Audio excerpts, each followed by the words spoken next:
Әр күніңді әсемде. Әрбір күнге бір аят, хадис, дұға, мақал. Сәмет Оқанұлы. Аңдатпа. Ұлы жаратушы адам баласын барша жаратылыстардың ішіндегі ең ардақтысы етіп махаббатпен жаратты. Соншама алып планеталардың ішінде жоққа тән болған адамға ерекше көңіл бөліп, шексіз мейіріміне бөледі. Онымен қоймай, барша тіршілік иелерінің оған бағындырып қойып, қызмет еттірді. Мойнына үлкен жауапкершілік артты. Адам баласының бұл дүниедегі негізгі міндеті ұлы жаратушысын танып, оның құдіретінің алдында бас иіп, шексіз шеберлігін күллі ғаламға паш ету, сансыз шүкірліктер мен ұлықтаулар айтып, ғұмырын құлшылықпен өткізу болатын. Ал мұндай ауыр жүкті арқалаған адам баласының шынында руханиятпен терең сусындауы қажет-ақ. Сүйікті пайғамбарымыз Мұхаммед Мұстафа саллаллаху алейхи вассалам баршамызға мәлім мынадай хадисі бар. Егер де бір күнің бір күніңе ұқсаса, онда сен ұтылудасың деген. Мұсылман адам қоғамдағы өзінің міндетін толық атқара алуы үшін үнемі өзін дамытып, жетілдіріп отыруы шарт. Өйткені араб халқында жоғалтқан нәрсеңді өзгеге бере алмайсың деген қанатты сөзі бар. Осы орайда қолдарыңызға тиіп отырған кітаптың оқырманға берері көп. Кітаптың ерекшелігі сол, әрбір күнге ұлы жаратушымыздың сөзі болған қасиетті Құран кәрімнен бір аят, пайғамбарымыз саллаллаху алейхи уассалам хадистерінен бір хадис және бір дұға және халқымыздың мақал-мәтелдерінен біреуін ұсынады. Кітаптың негізгі мақсаттарының тағы бірі бұл қасиетті Құран аяттары мен пайғамбарымыздың саллаллаху алейхи уассалам асыл сүннетін және пайғамбарлар мен ізгі кісілердің мінәжат дұғалары мен қазақ халқының мәдени өмірінде маңызды рөлі бар мақал-мәтелдерді ұштастыра отырып, түсінуге, салыстыра отырып, ой елегінен өткізуге ықпал етеді. 1 қаңтар. Аят. Ол Алла тағала күнді шуақ шашқан жарық, ал айды күннен нәр алған нұр етіп жаратты, және жылдардың саны мен уақыттың есебін біліп жүрулерің үшін оған бір қатар кезеңдер межелеп қойды. Алла бұларды бостан-босқа емес, белгілі бір мақсатта ғана ақиқат һәм мызғымас жүйе негізінде жаратты. Юнус сүресі 5 аят. Хадис. Адам баласының көбі алданып қалатын екі нығмет бар. Олар денсаулық пен бос уақыт. Бұхари. Дұға. Уа Раббым, мені қанағатшыл ет, маған берген ризығыңды берекетті қыл. Абдуллах ибн Аббас разиаллаху анхуден. Мақал. Бос өткізу өмірді ақымаққа көңілді. 2 қаңтар. Аят. Уа адамдар, тақуалыққа қол жеткізу үшін өздеріңді әрі өздеріңнен бұрынғыларды жоқтан жаратқан Раббыларыңа құлшылық етіңдер. Бақара сүресі 21 аят. Хадис. Шын мәнінде Алла тағала сендердің сыртқы дене бітімдеріңе де, дәулеттеріңе де қарамайды. Алайда ол сендердің жүректеріңе және іс-әрекеттеріңе қарайды. Муслим риуаяты. Дұға. Уа асқан құдіреттілігі мен барлық нәрседен үстем болған Алла тағалам. Сен әртүрлі нұқсандықтардан пәксің. Уа ұлықтығы мен құлдарынан нығметтерін аямаған Алла тағалам. Біз сені ұлықтаймыз. Пайғамбарымыз саллаллаху алейхи вассалам дұғасы. Адам баласы әдемі киімімен жақсы болмайды, әдеп білімімен жақсы болады. 3 қаңтар. Аят. Уа иман еткендер, бір-біріңді аңдымаңдар және бір-біріңді ғайбаттамаңдар. Хужурат сүресі 12 аят.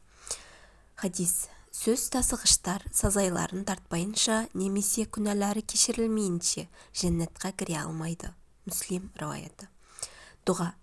Уа Алла тағалам, сен құлдарыңның кемшіліктеріне қарама, айыптарын бетіне баса көрме, оларды айырылысу отына салып жақпа. Бізге рақымшылық жасап, жәрдем берген Алла тағалам. Азиз Махмуд Худаим. Мақал. Дос достығын айтады, ес қастығын айтады. 4 қаңтар. Аят. Сонда олар төбелеріндегі аспанға бір мәрте болса да зер салып қарамай ма? сөйтіп біздің оны қалай көтергенімізді және жұлдыздармен қалай безендіргенімізді һәм онда титтей де сызаттық жоқ екенін көріп ғибрат алмай ма? Қаф сүресі 6 аят. Хадис: өлімді ең көп еске алғандар әрі өздеріне келместен бұрын оған ең көп әзірлік жасағандар, міне солар ақылдылар. Ибн Мәжә. Дұға: адам баласына берер зияны ең ауыр нәрсе не екен деп ойладым. Сөйтсем ол ғапылдық екен. Ғапылдықтың адамға тигізер зиянын сірә тозақ оты бере алмас. Уа Раббым, бізді ғапылдық ұйқысынан оята көр. Баязид Бистами. Мақал: адам жасында тойшыл, қартайғанда ойшыл болады. 5 қаңтар. Аят: біз жерді жиналу орны етпедік пе, яғни жер ананың үстін тірілерге, астын өлілерге тұрақ етпедік пе? Мүрсәләт сүресі 25-26 аят. Хадис: тозақ оты тимейтін екі көзі бар Алладан қорқып жылаған көз және түннің Алла жолында күзетте өткізген көз. Тирмизи. Дұға: уа Раббымыз, біздердің арамызды жақсарт, бізді ислам жолына бұр, қараңғылықтан нұрға шығар, барлық жасырын жария жамандықтарды бізден алыстат. Абдуллах ибн Масғуд. Мақал: отансыз адам ормансыз бұлбұл. 6 қаңтар. Аят: шын мәнінде Алла тағала үкім етушілердің ең әділі емес пе? Тин сүресі 8 аят. Хадис: мүмін адам қарым-қатынасы адамдармен бітім жасауы көркем болған. Бітімсіз адамда қайыр болмайды. Мүснәд. Дұға: уа Алла тағалам, ұлы қорғаныңнан пана сұраған мына әлсіз құлыңды есігіңнен қуар болсаң, мен басқа қай есікке барып пана тілеймін? Егер де сен мені азаптар болсаң, сенің әділдігіңе шүбә жоқ. Алайда сенің кешірімің мен мейірімің барлық нәрсені қамтитындай өте кең. Абдул-Қаир Гайлани. Мақал: ағаштың өзі түзу болса, көлеңкесі қисық болмайды. 7 қаңтар. Аят: ғасырға серт, шын мәнінде адам баласы қасірет пен зиян ішінде. Асыр сүресі 1-2 аят. Хадис: бір күні бір күніне ұқсаған адам ұтылды. Кашфул хафа. Дұға: уа Алла тағалам, бізге жәрдеміңді бер, шынында сен олардың бізден үстем болғанын қаламайсың. Пайғамбарымыздың саллаллаху алейхи уассалам Меккені олар алдында оқыған дұғасы. Мақал: елін ойламағанның ерлігі зая, ертеңін ойламағанның тірлігі зая. 8 қаңтар. Аят: Алладан ұдайы кешірім тілеңдер, шүбәсіз Алла ғафур, өте кешірімді, рахим, әсіресе мүмін құлдарына ерекше мейірімді. Музаммил сүресі 20 аят. Хадис: барлық адам баласы қателік жасайды, қателесушілердің ең жақсылары тәубе етушілер. Тирмизи риwayat. Дұға: Алла тағалам, мен күнә қателіктерім себепті өзіңнен қатты ұяламын. Уа Алла тағалам, күнәләрім күл көсір, бірақ сенің кешіріміңнің жанында олар бір тамшы құрлы болмайды. Алла тағалам, өзіңнің сүйікті құлыңның құрметі үшін мені азабыңнан сақтай көр, мені мейірімің мен кешіріміңе бөлей көр. Закария Ансари. Мақал: адам қатесіз болмас, күл бақасыз болмас. 9 қаңтар. Аят: ол күні аспан бейне бір балқыған мыстай болады, ал таулар түтілген түрлі түсті жүндей болады. Мағариш сүресі 8-9 аят. Хадис: пенде жан тапсырғанда періштелер ақыретке не алып кетті дейді, ал адамдар болса артында не қалды дейді. Байхақи. Дұға: уа бүкіл жаратылысты қияметтің күнінде күмәнсіз жинайтын Алла тағалам, бізді сол күннің қорқыныштарынан сақта, әрі қиыншылықтарымызге жеңілдет. Бізді пайғамбарымызбен саллаллаху алейхи уассалам бірге болғандардың арасына қос. Жүнайди Бағдади. Мақал: құдайсыз құрайды сынбайды. 10 қаңтар. Аят: иман келтіріп Алла үшін қоныс аударған һәм Алла жолында дүние мүлкінде шыбын жанын да аямай күресетіндер Алланың алдында ең жоғары мәртебеге ие, нағыз жетістікке жеткендер міне солар. Тәубе сүресі 20 аят. Хадис. Мұхажир Алланың тыйым салған нәрселерінен іргесін аулақ салған, әрі оларды тәрк қылған жан. Бұхари. Дұға. Уа Алла тағалам, бізді шайтанның азғыруынан сақта, оның рақымыңнан алыстатқаныңдай, бізге оның жақындауына мұрсат берме. Өзіңнің кешіріміңнен үмітін үзгеніндей, бізден де үмітін үздір. Мейірімің мен оның арасын алыстатқаныңдай, бізбен оның арасында алыс қыл. Өйткені сен құдіретің бәріне жетеді. Мұхаммед ибн Уаси. Мақал. Дүние жиып нетерсің, бір күні тастап кетерсің. 11 қаңтар. Аят. Расында біз саған көптеген жеңістердің басы болған ап-айқын жеңіс нәсіп еттік. Фатих сүресі 1 аят. Хадис.